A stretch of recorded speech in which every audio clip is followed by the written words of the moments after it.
এক নাম্বার হলো ইদা তুখিদাল ফাইয়ুদ ওয়ালা,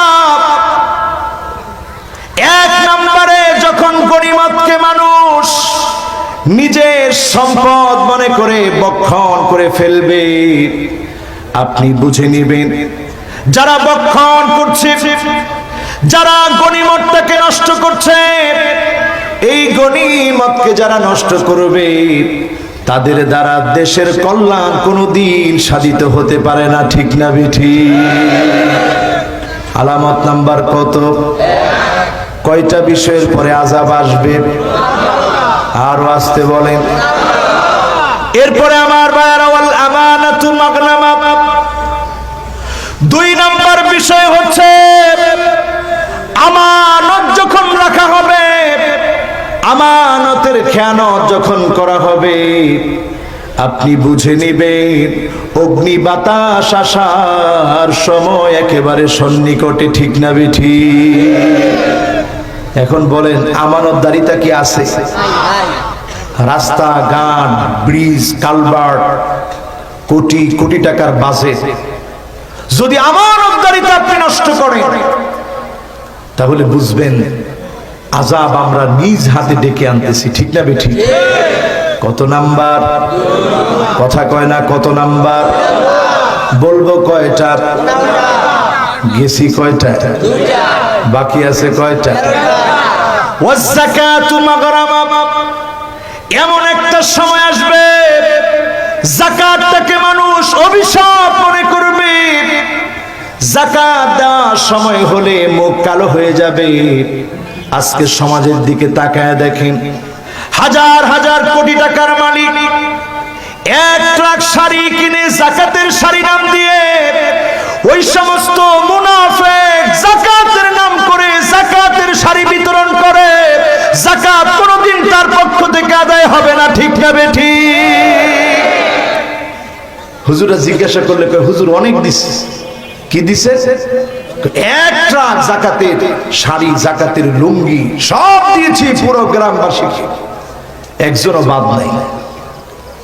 হাক্কুল লিসাইলি ওয়াল মাহরুম, যাকাত তার জন্য, তার হক, তার সন্তানের ওষুধ লাগবে, পোশাক লাগবে। আপনি যখন যাকাত দিলেন, এই যাকাতের দ্বারা যখন কিনবে, তার হকটা আদায় করলেন, যিনি খুশি হয়ে যাবেন, মালের বরকত বাড়ায় দিবেন, তিনি কি? কয় নাম্বারে আছি? সবাই বলতে হবে কয়? কয়টা গেলে আযাব আসবে? ওয়াতুল্লিমাল ইলম ওয়াতাআল্লামাল ইলমু লিগাইরিদ দ্বীন, 4 নম্বরে এমন একটা সময় আসবে, এমন একটা সময় আসবে ওয়াতাআল্লামাল ইলমু লিগাইরিদ দ্বীন, এমন একটা সময় আসবে যেই সময়ে মানুষ জ্ঞান শিখবে আল্লাহর জন্য না, মানুষকে খুশি করার জন্য। আমাকে বড় বক্তা বলবে, আমাকে আজহারি বলবে, আমার অনেক নাম হবে, যশ হবে, খ্যাতি হবে। এই জন্য যদি কোনো আলেম হয়, এই আলেমের কারণে কিয়ামত সন্নিকটে হয়ে যাবে। ঠিক না বেঠিক? বড় ভয় লাগে যখন আপনাদেরকে কথা বলি। বারবার একটা বিষয় মনে হয়, আল্লাহ আমি নালায়েক এক গোলাম, এত এত মানুষের সামনে আপনি বসায় দেন। অনেক মানুষ আমার উস্তাদ সমতুল্য, অনেক মানুষ বাবা সমতুল্য, আমার কোনো জ্ঞান নাই, আপনি বসিয়ে দিয়েছেন বিধায় কিছু বলার চেষ্টা করি। এত এত মিডিয়া এগুলো সব ভিডিও হয়, এগুলো চলে যায়। যদি কোনো ভুল ত্রুটি চলে যায়, মানুষ ভুল শিখবে, এজন্য খুব ভয় হয়। কিন্তু আজকে যারা মিডিয়ায় এসে ভাইরাল হতে চায়, কোরআনের এই অঙ্গনকে যারা প্রশ্নবিদ্ধ করে, আজ থেকে থামায় দেন। এটা ইমানি দায়িত্ব। কোন বেয়াকুবকে দিয়ে কোরআনের কথা শোনা যাবে না। ঠিক না বেঠিক? কোরআনের মাহফিলে কোন নালায়েককে দিয়ে কোরআনের মাহফিলে কথা শুনবেন না, এটা জায়েজ না, এটা হারাম, এটা কিয়ামতের আলামত। এখন আমাদের দেশে যা চলছে, বক্তাকে একজনে হাত ধরে আনতেছে, একজনে ঠ্যাং ধরে আনতেছে। বক্তার অবস্থা এমন, যেই বক্তা 26 বছর হয়েছে, মুসলমান হয়েছে, নামের আগে নো মুসলিম এখনো কাটে না। এরকম আছে না? আজকে থেকে চেঞ্জ করা দরকার। আমি আমার নিজেকে বলছি, যতজন আলেম এখানে বসা আছে, 4 শ্রেণীর মানুষ আগামী দিনে পৃথিবী নেতৃত্ব দিবে। কয় শ্রেণীর মানুষ? আরো জোরে বলেন, কয় শ্রেণী? এখানে ছিলাম কয় শ্রেণী? এখানে 15। খেয়াল রাখেন কিন্তু, নাহলে পেঁচ লাগবে। আছেন তো ইনশাআল্লাহ? আর 30টা মিনিট কষ্ট হচ্ছে মনে খুব। এখানে 15, এখানে 4। 4-এর মধ্যে 1 নাম্বার হচ্ছে আলিমুন মুস্তামিলুন ইলমাহু।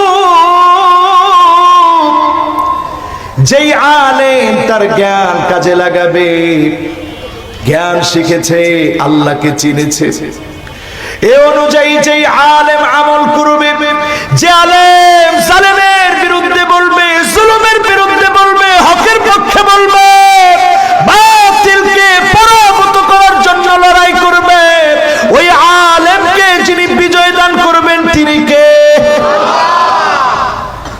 তাহলে এই মাহফিলে অনেক আলেম আছে, আলেমদের অনেক দায়িত্ব। আল্লাহ পাক যদি কিয়ামতের দিন বলে,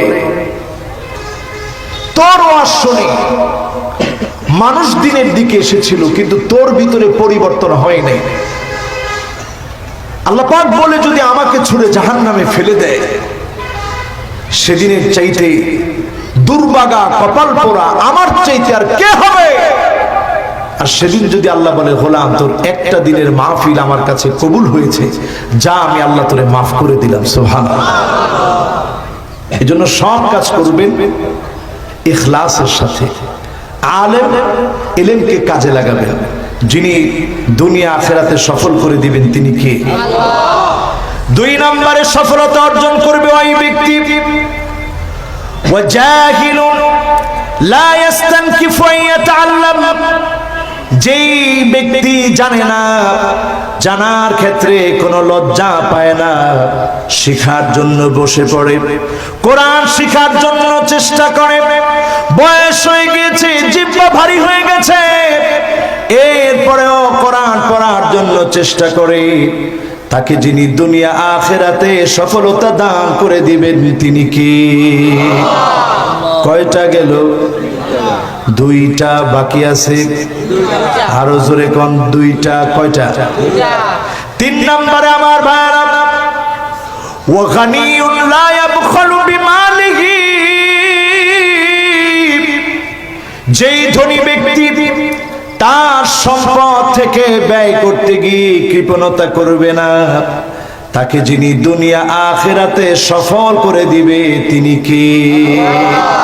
কয়টা গেল? 3টা। আরো জোরে? 3টা বাকি আছে। 4 নম্বরে আমার ভাইরা, ওয়া ফাকিরুন লাযিউ আখিরাতাহু বিদুনিয়া।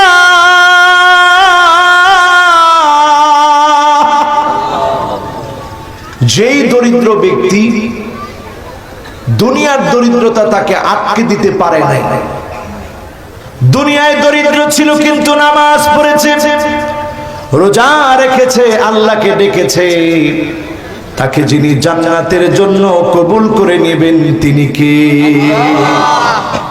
আর এমন কিছু দরিদ্র লোক আছে, জিজ্ঞাসা করলে কিরে নামাজ পড়স না? কয় আল্লাহ আর কেউরে দেখে না, খালি আমারই দেখে, সব বিপদ আপদ আমারই দিছে, যেহেতু বিপদ আপদ সব আমারই দিছে, আমি আর নামাজ পড়বো না। কর নাউজুবিল্লাহ। এরকম গরিব লোক আছে না নাই? এরা ব্যর্থ। আল্লাহকে আজকে থেকে ডাকতে শিখেন। গরিবের দাম আল্লাহর কাছে কম না, গরিবের দাম আল্লাহর কাছে, আরে কথা কয় না, গরিবের দাম আল্লাহর কাছে। এবার আসেন আমার ভাইয়েরা, যেই 15টি আলামতের কথা বলছিলাম, 4র্থ নম্বরে ছিলাম, 5ম নাম্বারটা একটু মিলায় দেখেন। ওয়াতার রাজুলু যাওজাতাহু। এমন সময় আসবে স্বামী প্রতি কথায় কদমে কদমে স্ত্রীর আনুগত্য করবে। এখন আছে না না? আলেমরা আছে বলে নাই, কারণ আলেমদের ঘরে সুখ, সম্প্রীতি, মহাব্বত, মাওয়াদ্দা, রহমা সব যিনি দিয়েছেন তিনি কে? এখন বলেন বলেন এগুলো আছে? আমার ভাইয়েরা খেয়াল করে শুনেন, এগুলো এখন ঘরে ঘরে আছে। 6 নম্বরে মাকে প্রতিনিয়ত স্ত্রীর কারণে কষ্ট দিবে। এটা যখন প্রতিনিয়ত চোখে পড়বে, আপনি বুঝে নিবেন কিয়ামতের আযাব আসার সময়টা বড় সন্নিকটে, ঠিক না বেঠি? কত নাম্বার? জোরে কোন কত নাম্বার? 7 নম্বরে আসেন আমার ভাইরা। 7 নম্বর হলো আদনা সাদিকাহু, বন্ধুকে আপন বানাবে, বন্ধুর সঙ্গে আড্ডা দিবে, নেশাজাত দ্রব্যাদি বন্ধুর সঙ্গে ড্রাগ এডিক্টেড হবে, প্রতিনিয়ত বন্ধুর সঙ্গে আড্ডা দিবে। আর সঙ্গে সঙ্গে ওয়া আকসা আবাহু, 8 নম্বরে বাবার কথা ভালো লাগবে না, ঘাড় মোটা করে বাবার সঙ্গে কথা বলবে। এই আলামতগুলা যখন দেখবেন, কিয়ামতের আযাব আসার সময় চলে আসবে, ঠিক না বেঠি? কয় নাম্বার চলতেছে? জোরে কোন কয় নাম্বার? এরপরে গুরুত্বপূর্ণ 9 নাম্বারটা, ওয়া যাহারাতিল আসওয়াতু ফিল মাসাজিদ, মসজিদের ভিতরে হট্টগোল শুরু হয়ে যাবে, নেতা নেতাগিরি দেখাবে, আলেমের খুতবার মধ্যে গিয়ে বাড়াবাড়ি করবে, বাধা দিবে। এখন এগুলো আছে না না? কয় নাম্বার? জোরে কোন কয় নাম্বার? এখন মাঝে মাঝে মসজিদের ভিতরে এগুলো হয় কি হয় না? ওই দিনও গেলাম গাজীপুরে মাহফিল করতে, ইমাম সাহেব কানে কানে কয়, হুজুর একটু ভালো করে ইমামদের ব্যাপারে বললেন, খুব কষ্টে আছে। যেই সমাজে ইমামেরা কষ্টে আছে, ওই সমাজ আল্লাহর গজবের অপেক্ষায় আছে, ঠিক না বেঠি? যেই সমাজে আলেমেরা কষ্টে আছে, এটা আমার কথা নয়, আবু হুরায়রার কথা। যখন আপনি দেখবেন আইয়ুসিল মুরশিদ আলেমদেরকে বাধা দেয়া হবে, আপনি বুঝে নেবেন কিয়ামতের সময়টা সন্নিকটে, ঠিক না বেঠি? আমরা কত নম্বরে আছি? 9 নাম্বার। জোরে বলেন কত নাম্বার? এরপরে 10 নম্বরে আমার ভাইরা, ওয়াসাদাল কাবিলাতা ফাসিকুহুম, যখন আপনি তাকায় দেখবেন জনপদে জনপদে এলাকার নেতাগুলো সব চোর ডাকাত এলাকার নেতা হয়ে যাবে, আপনি বুঝবেন কিয়ামতের সময়টা বড় সন্নিকটে, ঠিক না বেঠি? তাহলে ভালো নেতার দরকার আছে না নাই? আরো আস্তে আস্তে কর, ভালো নেতার দরকার আছে। আজকের এই মাহফিলে তরুণ বেশি না বুড়া বেশি? যাদের বয়স 1 থেকে 30, তোমরা একটু তাগড়া যুবকের মতো আওয়াজ করে বলো তো আল্লাহু আকবার। মাশাআল্লাহ। এই যুবকগুলো এতক্ষণ কোথায়? এবার দেখতে চাই যাদের বয়স 30-এর উপরে, আপনারা একটু আওয়াজ করে বলেন তো আল্লাহু আকবার। কি রে, এখন তো মনে হয় যুবকদের চেয়ে মুরব্বীরাই বেশি। দেখি মুরব্বীরা আবার আরেকটা সুযোগ কাজে লাগান, মুরব্বীরা জোরে সোরে বলেন তো আল্লাহু আকবার। কি রে, মুরব্বীদের আওয়াজ তো বেশি। যুবকরা তোমরা আরেকটা বার শক্তি একত্রিত করে 1 থেকে 30 বছরের যুবকেরা তোমরা বলো আল্লাহু আকবার। এবার যুবকেরা খেপছে, মুরব্বীরা হারছে। আমার মনে হয় যুবকেরা জিতছে, যুবকেরা জিতছে, যুবকেরা জিতছে। সুতরাং এই জিত আর কেউ নিতে পারবে না। এই সময়টা বলে দিচ্ছে যুগ জমানা পাল্টে দিতে চাই না অনেকজন, যুবকেরাই আনবে আগামী দিনের জাগরণ, ঠিক না বেঠি? যুবকেরা কি জাগরণ আনতে রাজি?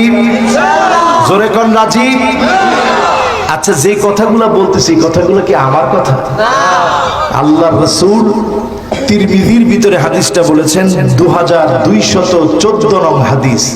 কাজী আমার গলা টিপে ধরার কোনো সুযোগ নাই। কথাগুলো কার?